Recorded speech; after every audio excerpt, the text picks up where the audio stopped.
Hello friends, कैसे हो आप लोग। मैं हूं ताज और आप देख रहे हैं टेक डीएक्सपी।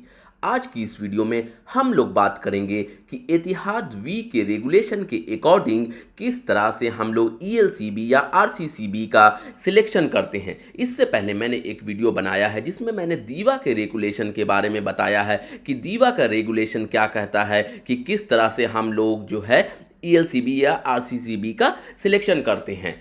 और अगर आप जो है उस वीडियो को नहीं देखा है तो उस वीडियो को भी आप देख सकते हैं, डिस्क्रिप्शन में मैं उसका लिंक दे दूंगा। बहुत से लोगों को कन्फ्यूज़न होता है कि जो है दीवा के रेगुलेशन और एतिहाद वी, जिसको हम लोग फीवा भी कहते हैं, जिसका नाम अभी अभी चेंज हो गया है, एतिहाद वाटर एंड इलेक्ट्रिसिटी इसका फुल फॉर्म है, और पहले इसका नाम फीवा था जिसका फुल फॉर्म होता था federal electricity and water authority. Generally पूरे यूएई में चार रेगुलेटिंग अथॉरिटी हैं, जो कि दीवा, सीवा, एडीडीसी और एतिहाद वी है।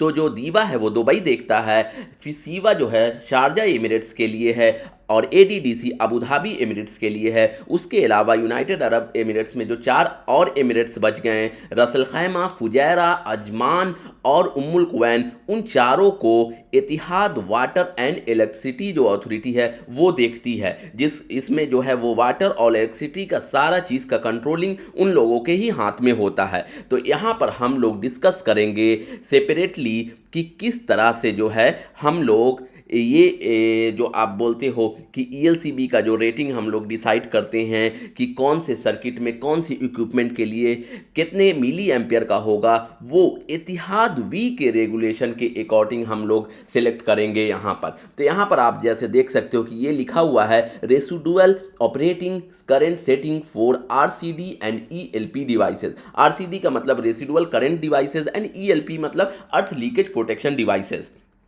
तो वही जो हम लोग यूज़ करते हैं जनरली अर्थ लीकेज प्रोटेक्शन के लिए, हम लोग आरसीसीबी, ईएलसीबी और ईएलआर जो कि बड़े डिवाइसेस में यूज़ किया जाता है। तो सबसे पहले हम लोग देखते हैं, ये लेफ्ट साइड में आप जैसा कि देख सकते हो कि यहाँ पर आपको लिखा हुआ है इक्विपमेंट। यहाँ पर लेफ्ट साइड में आप जैसा कि देख सकते हो यहाँ पर इक्विपमेंट लिखा हुआ है, ये आप देख सकते हो। और यहाँ पर आपको लिखा हुआ है कि maximum residual current milliampere setting, milliampere MA लिखा हुआ है, जैसा कि आप देख सकते हो। ये हमारा इक्विपमेंट हो गया, और ये जो हो गया हमारा मैक्सिमम रेसिडुअल ऑपरेटिंग करंट, हम कौन सी इक्विपमेंट के लिए कितना एम्पियर का हम लोग, कितना मिली एम्पियर का ईएलसीबी और जो है हम लोग आरसीसीबी यूज़ कर सकते हैं। जनरली नॉर्मल लैंग्वेज में, हम लोग कॉमन लैंग्वेज में ईएलसीबी आरसीसीबी इंटरचेंजेबल होता है। ईएलसीबी आरसीसीबी पर मैंने एक वीडियो बहुत पहले बनाया है, अगर आपने वो वीडियो नहीं देखे तो वो वीडियो भी आप देख सकते हो। तो यहाँ पर हम लोग सबसे पहले आते हैं, ये देखो यहाँ पर लिखा हुआ 13 एम्पियर स्विच सॉकेट जो है उसके लिए जो है हम लोग कौन सा जो है कितने मिली एम्पियर का ईएलसीबी यूज़ करेंगे। तो उसके लिए हम लोग यहाँ देखो 30 मिली एम्पियर का ईएलसीबी यूज़ करेंगे। 13 एम्पियर स्विच सॉकेट जो हम लोग लगाते हैं वो जो है हमारा नॉर्मल जो छोटा मोटा डिवाइसेस होता है वो उसके लिए हम लोग यूज़ करते हैं। जनरली हर एक रूम में हमारा 13 एम्पियर का सॉकेट रहता है, और वो डबल सॉकेट हो सकता है, सिंगल सॉकेट होता है, और जो भी जितने भी तरह के अप्लाइंसेज होते हैं इलेक्ट्रिकल वो उसी से यूज़ किए जाते हैं। और इसका जो वाटेज हम लोग लेते हैं रेगुलेशन के अकॉर्डिंग, 13 एम्पियर का जो हमारा सॉकेट रहेगा, अगर सिंगल सॉकेट है तो उसके लिए 200 वाट लेते हैं, और डबल सॉकेट जो रहेगा तो 400। ये अथॉरिटी का रेगुलेशन है, उसके हिसाब से लेते हैं। इसका कोई कन्वर्जन नहीं है कि 13 एम्पियर का इतना वाट बनेगा, ये इस तरह का नहीं है, वो रेगुलेशन के अकॉर्डिंग करते हैं। ठीक है, तो उसके बाद हम लोग सेकंड पे आते हैं वाटर हीटर। वाटर हीटर देखो यहाँ लिखा हुआ है वाटर हीटर। वाटर हीटर के लिए हम लोग जो है 30 मिली एम्पियर का ईएलसीबी लेते हैं। जो एम्पियर रेटिंग होता है, जो ब्रेकर कैपेसिटी होता है, जो एमसीबी कैपेसिटी होता है, वो डिफरेंट थिंग है। यहाँ पर हम लोग अर्थ लीकेज कैपेसिटी जो है उसका डिनोट कर रहे हैं, मतलब हम लोग यहाँ पे जो है ये जो अर्थ लीकेज प्रोटेक्टिव डिवाइस होते हैं उसका क्या रेटिंग होगा मिली एम्पियर में, उसको डिस्कस करते हैं। जैसा कि आप यहाँ पर देख सकते हो कि ये मिली एम्पियर में ये रेटिंग आपको दिखा रहा है।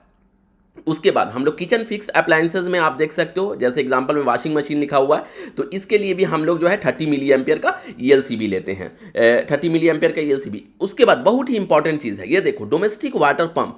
ये जो है डोमेस्टिक वाटर पंप में आपका क्या आ जाता है, ट्रांसफर पंप हो जाता है, उसके अलावा बूस्टर पंप हो जाता है, उसके लिए भी हम लोग 30 मिली एम्पियर का ईएलसीबी लेना है। यहाँ पर बहुत ही इंपॉर्टेंट चीज़ है, अक्सर जो है लोग जो है 100 मिली एम्पियर का ईएलसीबी लगाते हैं पंप के लिए, डोमेस्टिक पंप के लिए। उसके बाद स्विमिंग पूल और जैकोजी बिजली का जो पंप है, यहाँ पर पंप मेंशन किया हुआ है, इन पंप के लिए भी यहाँ पर मेंशन किया हुआ है 30 मिली एम्पियर का ELCB या RCCB लेना, मतलब प्रोटेक्टिव डिवाइस लेना। उसके बाद under water lighting, under water lighting के लिए भी जनरली हम लोग 10 मिली एम्पियर का RCCB यूज़ करते हैं, बट यहाँ पर ये लिखा हुआ है ACLV ओनली। इसका मतलब हुआ हमारा ये जो है हमारा सेपरेटेड एक्स्ट्रा लो वोल्टेज। इसका मतलब है कि हम लोगों को जो अंडर वाटर में जो लाइटिंग यूज़ करना है वो 24 वोल्ट वाला ही होना चाहिए। 24 वोल्ट भी आप यूज़ कर सकते हैं, 12 वोल्ट भी यूज़ कर सकते हैं। जनरली मेजॉरिटी मार्केट में इस दो तरह का हम लोग यूज़ करते हैं, 12 वोल्ट या 24 वोल्ट, मतलब तो ये दोनों यूज़ करना है। मतलब 220 वोल्ट का जो है लाइटिंग सिस्टम हम लोग नहीं यूज़ कर सकते हैं अंडर वाटर लाइटिंग में, यहाँ पर ये लिखा हुआ है, ठीक है। और उसके लिए हम लोग जो LCB का प्रोटेक्शन देते हैं वो हमारा 10 मिली एम्पियर का होता है। उसके बाद जनरल फिक्स लाइटिंग जो है, मतलब हर जगह पे जो भी लाइट लगता है, ये देखो वो हमारा जो है 100 मिली एम्पियर का, उसके लिए हम लोग को RCCB लेना है। उसके बाद फ्लड लाइटिंग, फ्लड लाइटिंग के लिए जो है हमारा 100 मिली एम्पियर का है और मैक्सिमम हमारा 300। ये जो मैक्सिमम रेटिंग है, ये मैक्सिमम रेटिंग आपका जो है, जो अगर जो ईजिली एक्सेसिबल नहीं हो, मतलब कोई आदमी से ईजी एक्सेसिबल नहीं है, जैसे फ्लड लाइटिंग लेट से हमारा लगा हुआ है बहुत ऊपर 12 मीटर के हाइट पे लगा हुआ है, या 10 मीटर के हाइट पे लगा हुआ है, या फिर 6 मीटर के हाइट पे लगा हुआ, उस केस में मतलब ईजी एक्सेसिबल टू पीपुल नहीं हो, उस केस में हम लोग मैक्सिमम रेटिंग ले सकते हैं। मगर नॉर्मल एक्सेसिबल अगर पीपुल का रहेगा तो उस केस में हम लोग मिनिमम जो रेटिंग यहाँ पे लिखा हुआ उसको लेना होता है। तो 100 मिली एम्पियर का हम लोग RCCB लगाएंगे। विंडो और स्प्लिट टाइप के एयर कंडीशनिंग में भी आपका सेम है, 100 मिली एम्पियर का ELCB लगा हुआ है। उसके बाद एयर हैंडलिंग यूनिट जिसको हम लोग AHU भी कहते हैं, AC फैन कॉइल यूनिट जिसको हम लोग FCU कहते हैं, उसके लिए भी आपका 100 मिली एम्पियर का ELCB लगा हुआ है। उसके बाद सेंट्रल या फिर पैकेज AC यूनिट है, पैकेज यूनिट जिसको हम लोग कहते हैं, ये भी हमारा, उसके लिए भी 100 मिली एम्पियर से 300 मिनिमम हम लोग जनरली एक्सेसिबल ही रहता है पैकेज यूनिट भी मेजोरिटी ऑफ केस में, तो 100 लेते हैं।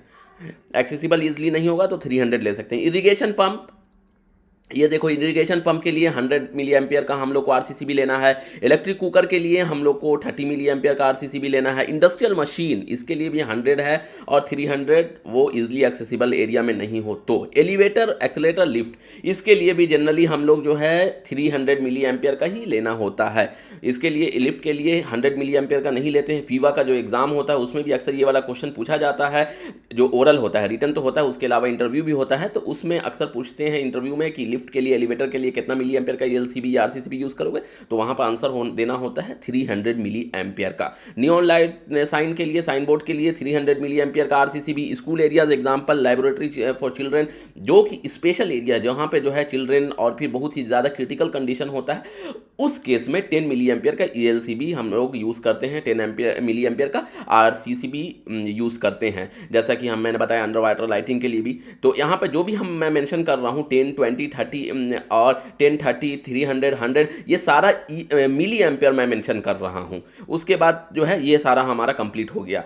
तो आई होप कि आपको जो है ELCB का रेटिंग यहाँ पर एतिहाद वाटर और इलेक्ट्रिसिटी का जो रेगुलेशन है, जो कि अथॉरिटी है UAE की, उसके अकॉर्डिंग मैंने आपको बताया। बहुत सारे लोग पूछते थे कि एतिहाद वी जो होता है, हमारा जो फीवा होता है, जनरली एतिहाद भी अभी ही नाम चेंज हुआ है, जस्ट 1 साल हुआ है, उससे पहले फीवा कहलाता था। तो उस पर लोगों का बहुत सारा कमेंट था कि इस पर भी एक वीडियो बनाएं, तो इसलिए मैंने ये एतिहाद वाटर और इलेक्ट्रिसिटी जो है हमारा अथॉरिटी, उस पर मैंने उसके रेगुलेशन पर ये किस तरह से हम लोग ELCB का सिलेक्शन करते हैं, उस पर मैंने ये वीडियो बनाया। आई होप कि आपको वीडियो पसंद आया होगा। अगर वीडियो अच्छा लगा तो please share, subscribe my channel. मिलते हैं नेक्स्ट वीडियो में एक नए टॉपिक के साथ, तब तक के लिए बाय बाय।